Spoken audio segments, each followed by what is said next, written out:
ESPN 94.1 FM and AM 930 present The Drive. Elmore deep, left side three is good! From 30 feet, John Elmore! The Drive with Paul Swann. Welcome into the Wednesday, July 11th edition. Your drive begins now on ESPN 94.1 FM and AM 930. I'm your host, Paul Swann. Going to get to a lot of things we couldn't get to yesterday. If you heard the show yesterday, I thought we had a great time. Today should be just as fun because I've got some things I haven't had time to get into. I just want to today, especially Dennis Dodd's coaching hot seat rankings. Love getting to that. We're going to talk about that. Also, I have to, I don't want to, but I will. I have to talk about the World Cup because in a shocker, Croatia beats England. They had to go to extra time, and Croatia scores, breaks the tie. England can't answer, and Croatia is going to the World Cup final. They'll take on France. I thought a France-England match would have been more interesting. A battle between those two powers in the Channel. Dominance of that region in the football world. Soccer for you and me. And all of a sudden, televisions across the globe will be turning off. Mine might not have gone on, but there was more of a chance for me to actually tune in to see France and England over France and Croatia. So there you go. There's your one and only World Cup update on this program. Now we move on to the other sports of the day. And, of course, we take your phone calls at 877-420-TALK, 877-420-8255. Not really much going on as far as the day-to-day. There are a few interesting stories before we get into really the things I'm going to talk to you about today. But I got to lead off with this because my guy, we follow each other on Twitter, my guy, former Bengal Adam Pac-Man Jones. He was attacked in an airport. Now, I read the Deadspin story first and thought, okay, what has he done now? Because the way their headline read, it was as if Adam had started something. No, Adam's actually minding his own business, not wanting to cause an issue, and then he gets pulled into this, really. So he was attacked during a run-in with a faculty service employee at the airport in Atlanta. Here's how it went down. Jones confronted ABM Industries employee Frank Reagan after Reagan made a gesture toward the football player Tuesday night at the Hartsfield-Jackson Atlanta International Airport. Police say words were exchanged before Reagan struck Jones with a closed fist, causing a cut to Jones' face. Daugherty, who is the spokesman for the Atlanta Police Department, Jarris Daugherty, says that at some point during the fight, Reagan ended up hitting a woman who was with Jones, injuring her hand. Daugherty says Jones defended himself and pushed Reagan to the ground. Jones, of course, declining medical treatment, friend as well. Reagan, this guy, was arrested on 2 counts of battery and taken to a nearby hospital to be treated for injuries. Now, it's one thing to have a word or two with somebody, but to initiate an actual physical altercation is completely different. That's the difference here. Somebody's giving you the business, somebody's talking to you, giving you just words. All right, deal with it. Don't put yourself in a position, especially if you're Adam Jones. I would not put myself in any position because that guy has had so many issues. And he's had so many chances as well. But he's minding his own business, and then a employee of the airport just makes a gesture. I'm sure that gesture was a middle finger or something of that nature. And, of course, you've got Adam, who is a football player, an alpha male, responds, and then you've got the other gentleman starting an altercation. Now, I'm not defending Pac-Man here, but other than him maybe engaging this individual, just saying something to him, I would have I would have thought that the headline, this was Adam Jones, when I first read it, starting a fight. No, it's just Adam Jones. Somebody was being an idiot, started a fight with Adam Jones, and then got beat up by Adam Jones. And I saw the fight, and for a while I was sitting there thinking, man, Adam, you lost a step or two. But no, Adam, it's not MMA quality. It's not MMA quality, but Adam does win the fight. So the moral of the story is, do not pick a fight with a professional athlete. Plain and simple. Do not pick a fight with a professional athlete. You more than likely will lose, unless you are a professional athlete, and then it just depends on if you're a basketball player going up against a football player, or if you're an MMA fighter going up against a football player, or I don't know, if you're a hockey player going up against a football or basketball player. My money's on the hockey guy in that case. So that's what's going on today. That's the thing that amused me. Just watching the fight, thinking, why are you picking a fight with this guy? Well, why are you starting with Adam Pac-Man Jones? Leave Pac-Man alone. He just wants to go about his day. Pac-Man's not actually going out looking for problems anymore, right? I don't think so. But problems still follow Adam Pac-Man Jones. I know. He was my guy. He was a Bengal, so he was my guy. Love him or hate him, he was my guy for being a Cincinnati Bengal. So we got a lot to get into today. We're going to talk a little bit about facilities. There was a great story on Football Scoop that I'm going to get into a little bit about facilities. And do they help you recruiting? And the answer, just the short version, is no. Facilities don't help you in recruiting. Now, I'm sure coaches are going to tell you completely different, depending on the situation, because coaches love talking about their facilities. But the truth of the matter is this. Everybody's got facilities. Everybody's getting facilities. Either they've just got facilities or they're getting facilities. That's the story. Facilities are facilities across the country. Everybody's getting them or getting them better. And so are you going to school to play football, basketball, whatever your sport may be? Are you going because the facility's nice? Or are you going because of the coaches and everything else? And it's an interesting story because it breaks down this. It's the relationships. People are not going to be recruited solely on a facility. If you've got an indoor practice facility, somebody else has got an indoor practice facility. Now, facilities do help. They do help, but ultimately it's the relationships. And we'll get into that later on, but I want to break down an interesting story when we come back about UAB. You know, UAB is a great success story. Football was shut down, and then it comes back.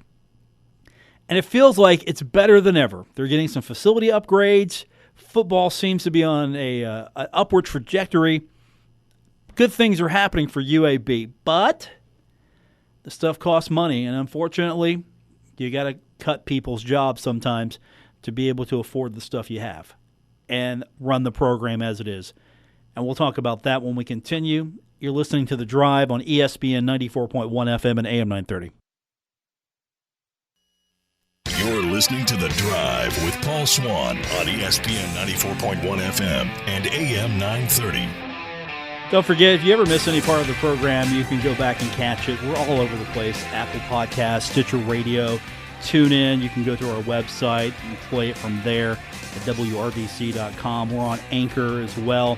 Several other podcast apps. And if you're not finding us on a particular app, let us know. We'll get it there as well. But wherever your favorite podcasts are found, probably where we're at as well. So if you miss any part of today's show, you can go back and listen to it, or if you just want to listen to it again and again and again and again. Welcome back to The Drive here at ESPN 94.1 FM and AM 930. I'm your host, Paul Swann. Thanks for joining me on this Wednesday.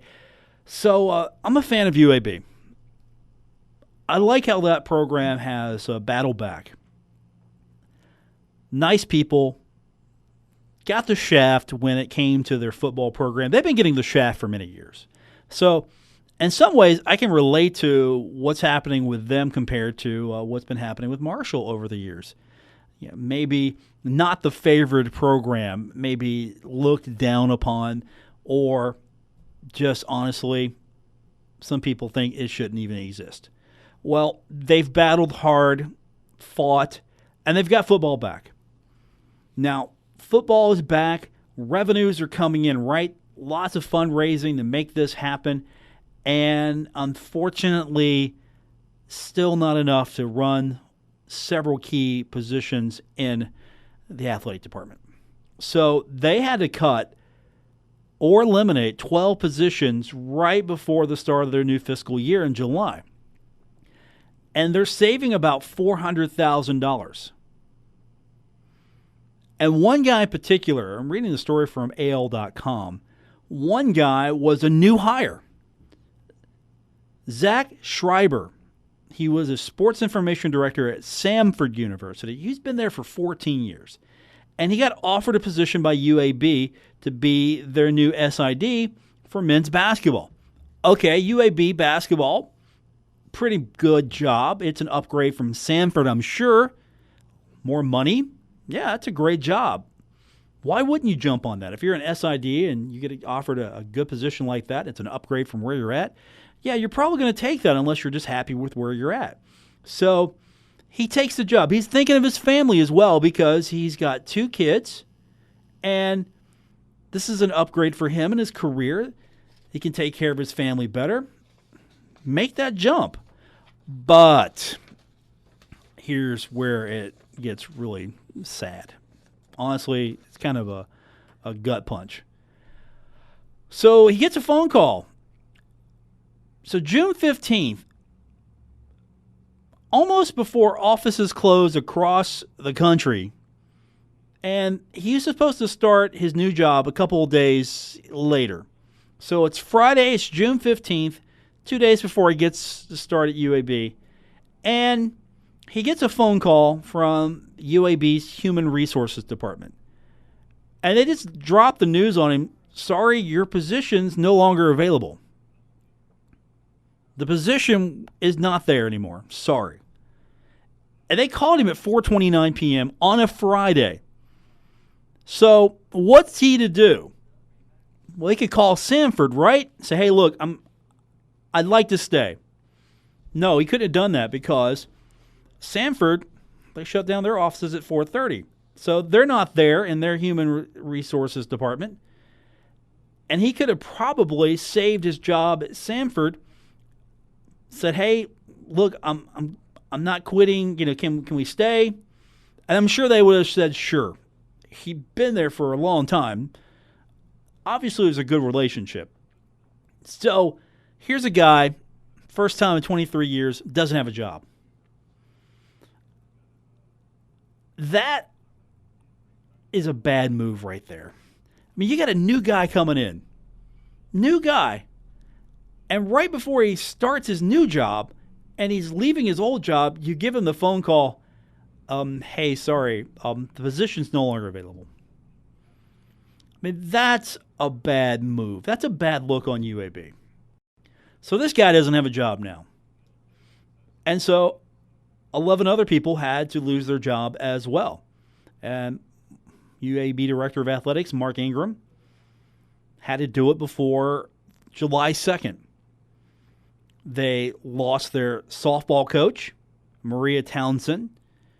She also accepted a new position as a senior associate athletic director, and she was making some nice money. Her salary was $96,000.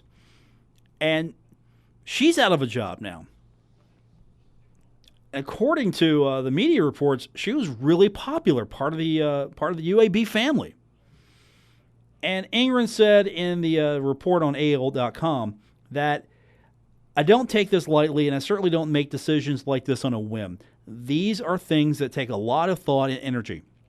I wouldn't speak specifically to anybody or any individual about their personal situation, but generally, I just say that everyone affected was a very hardworking person that was dedicated to UAB. And so it was a hard thing to do, he said. But the decision and our revenues was a huge hit to our budget. And that had to be planned for as we head into the new fiscal year. So what's the problem? Where's the math not coming up here? Well, first and foremost, it's television money.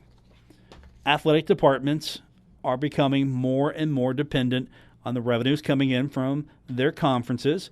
And so television money is really shaping the landscape here. Why? Because Conference USA's TV contract took a hit. Took a big hit.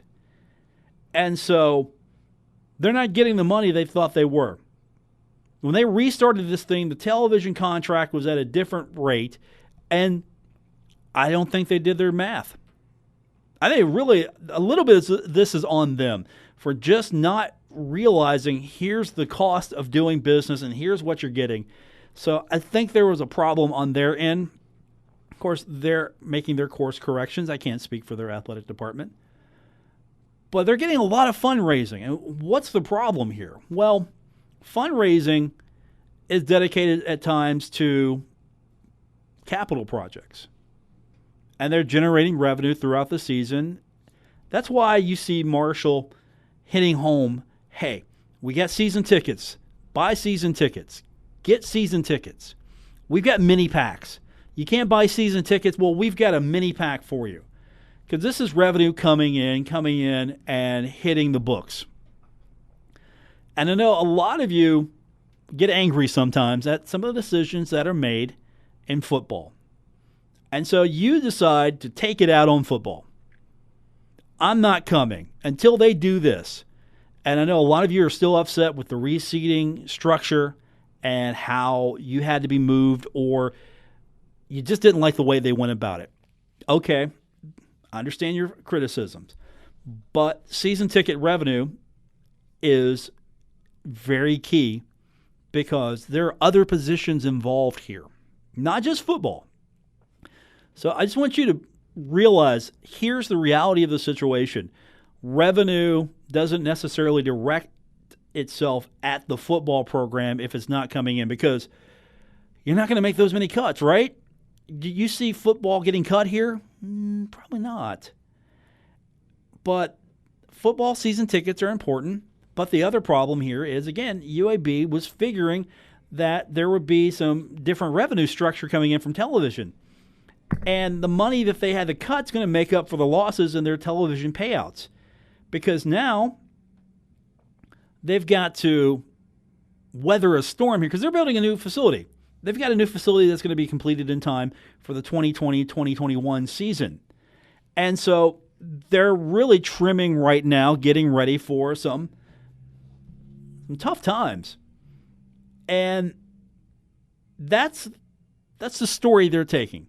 That the loss of TV revenue by Conference USA forced them to make the cuts. Now, you look at some of the other conferences, Power 5 conferences, it's not how much money did we lose this year, it's how much more did we make. And television is the big factor. Now, I'm not here to beat up on television because it's case in point what the market will bear.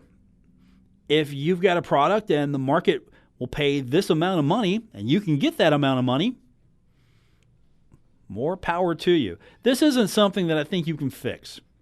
It's not a situation where you go out and fix it, put any kind of bylaw on this. There's nothing you can do here. It's just that the bigger schools are going to have bigger revenue from television, from ticket, everything. And that's why it's sometimes difficult for the smaller schools to elevate themselves because you're just not getting the finances coming in to be competitive. And television revenue has increased to a point where there is a huge chasm now. And so a school like UAB, they're getting a payout of $1.1 million, and that drops to $200,000 in 2016. And then they've got to make some adjustments because, whoa, where are we getting that revenue from? Where are we getting? Plus, UAB football is coming back. At the same time, they're losing that revenue, And then they got to make cuts. Now, here's what Ingram said in the media report. He said that we're in stable financial shape and have been, but what has occurred is just a buildup of lack of conference revenues. The conference revenues that we had anticipated having when we reinstated football have diminished significantly, and so that really is the issue. And that's the same with the other schools too. And a lot of people are asking, well, wait a minute, you've got record fundraising monies coming in. Your funding has increased. The giving has increased. You've got all this coming in. Because now UAB is fundraising, and they've got a lot of money coming in for the football program, and they're investing in a new soccer stadium. They're investing in a new track and field facility. They're even putting beach volleyball courts out, which I'd love to see at Marshall. And so the facility, they've got that coming. Facilities, putting the capital that they're getting into facilities. But the problem is that the money that they're raising is for capital expenses. We all know that. The Vision campaign Marshall University had a few years ago. Mike Hamrick was raising money. The money wasn't going towards the salaries of the softball coach, the volleyball coach, the track and field coach, the golf coach. No, that was going towards capital expenses. And so that's facilities money coming in. You're getting that. I'm donating my money. I'm putting it towards you building something. And that's where that money's got to be spent. And so a lot of people have pointed at, wait a minute, what's going on here? You got all this money coming in. Yeah, but we're putting it towards capital expenses, because if you're not building something, the donors probably aren't donating. That money is not coming in if there isn't a project attached to it. And problem here is that schools have been banking on that television money. Now, the money's improved because Conference USA has got a new deal. So they're working with CBS Sports. They've got ESPN on board for a digital content deal, and they've got contracts that are going to bump the payout. It's doubling. Television revenue is doubling. It's not much, but it's still doubling. So you're going up from $200,000 to $400,000. And that's going to the general budget. UAB hoping, however, that football season ticket sales and donations are going to help. That's their goal. And I just point this out because you've got massive cuts here. I mean, you're losing a lot of people at UAB. Even a guy who didn't even get to start his job. You're losing that guy. A coach that's been there for years, moved into a different position as well, losing her job. And the culprit is, according to UAB's athletic director, it's television. Television deals hurting the university. And I think this is something where they could have planned better for this. Honestly, you knew this is the landscape. You could have prepared a little bit better for this. But the harsh reality is sometimes you don't see these things happen, not at the same time. Maybe a position goes unfilled. You don't hear about, okay, this position's being unfilled at, say, Marshall, using them as the example.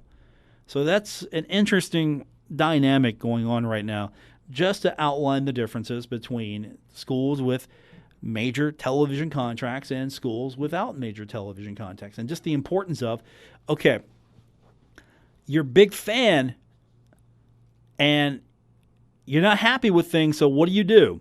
Well, I'm not going to buy a season ticket. Now, I'm not telling you what to do, but these things have ramifications and consequences.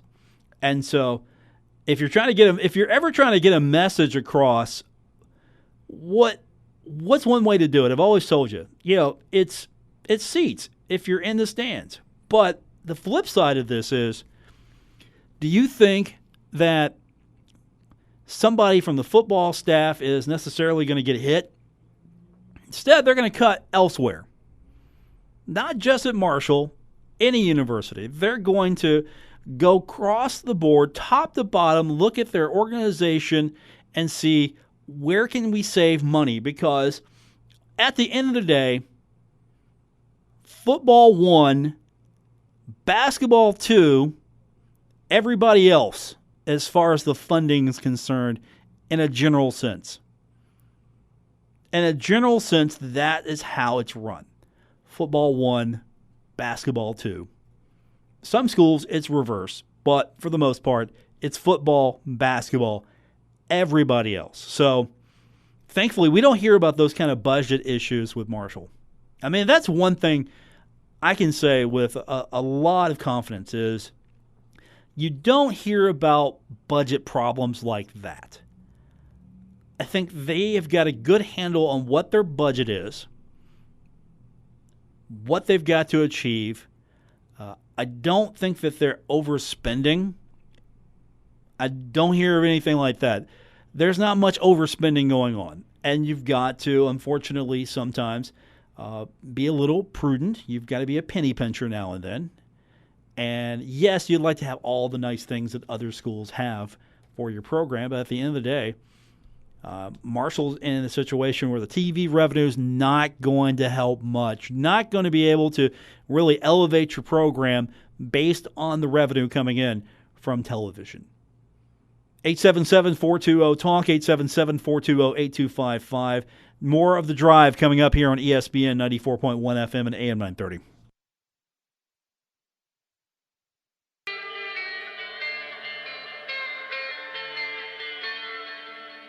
Now, back to The Drive with Paul Swann on ESPN 94.1 FM and AM 930. Welcome back to the Wednesday edition of your Drive here on ESPN 94.1 FM and AM 930. I was talking to you earlier about facilities, and facilities are important. But Football Scoop had a good story about how facilities are not really helping recruiting. And we've been talking about a facilities arm race for a long time. Everybody's got to have facilities. Marshall had to have an indoor practice facility. Other schools have got to have indoor practice facilities. And Marshall was smart. I thought Marshall was very smart because they truly needed a facility. They combined it with vast academic offerings that's going to help the entire athletic portion of the student body. They have incorporated with, I think, probably the longer-standing legacy of that facility when it's all said and done with the sports medicine. The museum needed to happen. I already think they need to expand it. I don't know if you can do that, but you need a place like that for your sports museum, your Hall of Fame.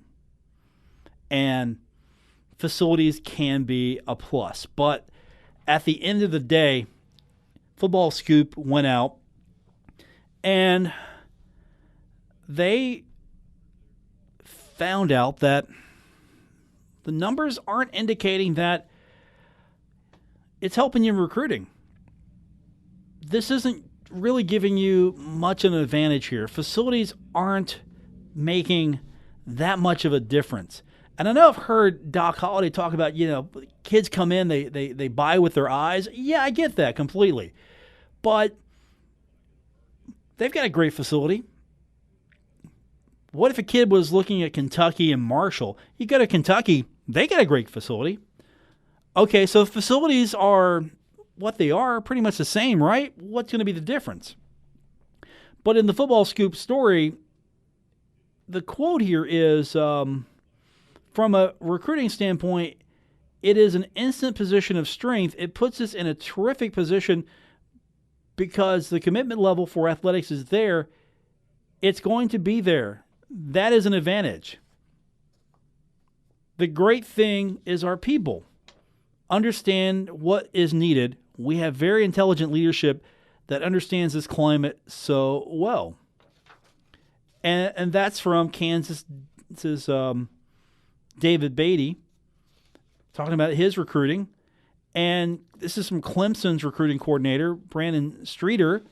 You can tell them about it on the phone, and you tell them how special this new facility is, and they can see the virtual tour on the internet and all that stuff. But when they get there, they're all saying, wow, I didn't know it was this big. I didn't know you had all this stuff. And so it's neat to see their faces and their parents and their faces. And Football Scoop got all this, put it together, got some of this anecdotal stuff, and they put together their own little report and did some research, and they asked the question. Facilities are bigger, more functional, nicer. They're better than the last generation stuff. And do they help with recruiting? That was the question. And so they put together the report. They've got some research from Athletic Director U. And according to that research, no, new facilities do not automatically increase their school's recruiting fortunes. The group for Athletic Director U studied 54 new facilities across the Power 5 and their effect on 805 collective seasons and found that the new facilities offered no appreciable impact from the study. Here's a quote. The direct impact football projects represented the largest amount of facility projects during the time period of the study, yet their returns in recruiting were mostly non-significant. There were no recruiting improvements for direct football projects during the year before facility's completion, nor the first and second year after the facility was completed. Only in the year right before a project was completed was there a marginally significant effect, which showed the team recruiting rankings slightly improved before a facility project was completed. Indirect football projects were also unlikely to improve recruiting, outside of a small 0.9% improvement in a class's rating in the season that followed a project's completion. Now, this study, though, did not take into account for the dozens of other factors that could impact why a recruit just does or doesn't pick a given school. Of course, you've got coaching changes, you've got winning percentage, conference realignment, but the facility is just one factor. It's not the factor, it's one factor is what the report is saying. Now, I will give them credit. They're not saying, look, we're not saying don't build facilities. If this makes things better for you, go right ahead. And if you need them, you need them. And if this streamlines your workflow and this makes things far more functional for your university and your program, yes, you got to have a facility. But it comes down to this. If you build it, they will come is not necessarily a truth here. And they offered this up as well. The study offered this as a reason why new facilities may not provide a considerable bump in recruiting because everybody else has got them or they're coming. We've talked about that as well. Everybody's getting something because now you're just building facilities to maintain where you're at. You're not going to get that much of a significant bump because I've got them, you've got them, everybody's got them. Everybody's got a new facility these days. And the quote here is, another explanation is that new football and basketball facilities could have little to no effect on recruiting rankings because a large number of schools have made upgrades in the past 10 to 15 years. Prospective student athletes would have many upgraded or new facilities to select from, meaning these new facilities would no longer stand out. And that's the point. That's the point. Everybody's getting facilities, and if they're not, they've just got them. And you've got to have them in this regard in the mind of recruiting. It's because everybody else has got them. Everybody's getting them. Don't go to Marshall because they don't have a baseball stadium. Well, why does anyone come to Marshall then? Marshall doesn't have baseball facilities. Marshall has Appalachian Power Park and they've got other venues they go to, but Marshall doesn't have baseball facilities.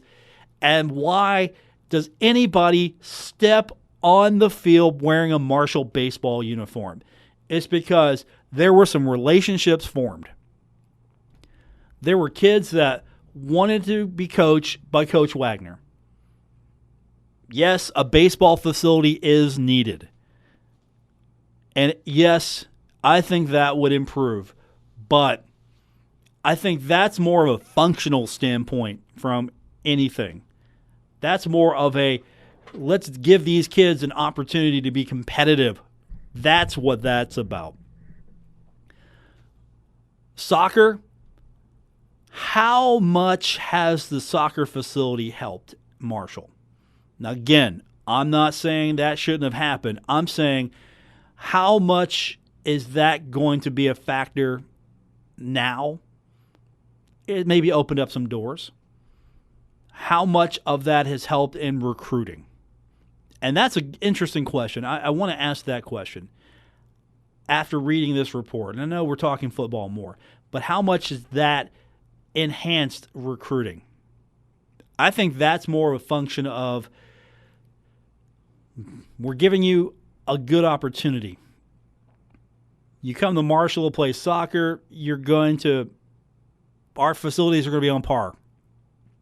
Okay. What's the real reason a lot of these kids come? It's because of coaches, personalities. That's the real reason. Plain and simple. Coaches bring kids to your university. And so it's imperative that you give your coaches everything they need, but that's not going to be the reason. That's not going to be the reason why all of a sudden all the good kids are coming. It's because your coaching staff is going to be a big part of it. So you got to get the right coaches. They've got to do the work, and they are. But you can't look at a facility as like, here it is, now we can go forward. On the flip side, you got to have facility improvements, though. It's just what it is, because you've got to stay current and you've got to be on top of it. I mean, that was the one thing that maybe Marshall failed to do when football was on its rise and winning championships and making the jump from Division 1AA to 1A is you didn't strike when the iron was hot to make sure your facilities were vastly superior to everybody else. And instead, a lot of teams were catching up because you made a leap from a dilapidated Fairfield to a state-of-the-art facility. And I think that was a big part of what happened with Marshall's success. But the other side of that is you had the right coaching in place. Coaches do matter. Coaches will ultimately win or lose the recruiting battle based on what they are as far as their importance to a kid.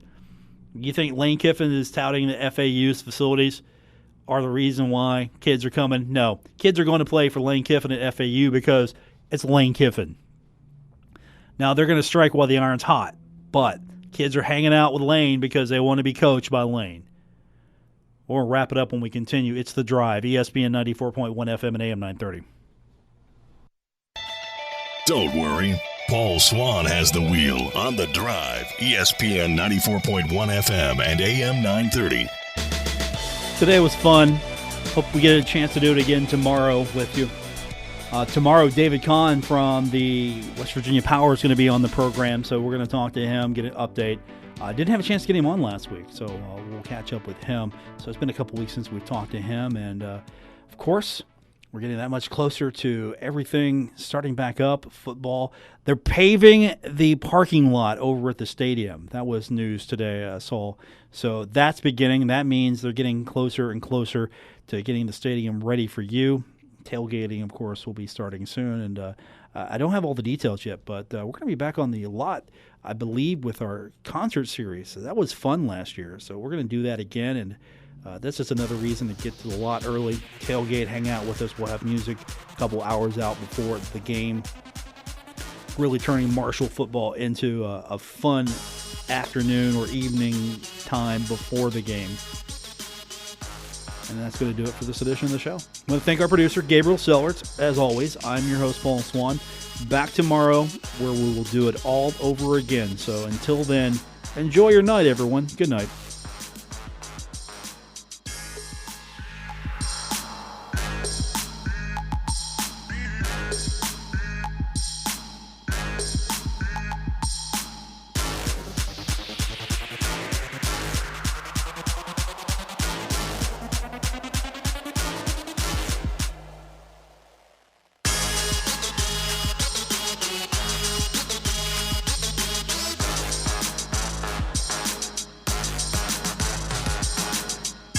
WRBC Huntington, 227BS Huntington, ESPN 94.1 FM and AM 930. Huntington Sports Station.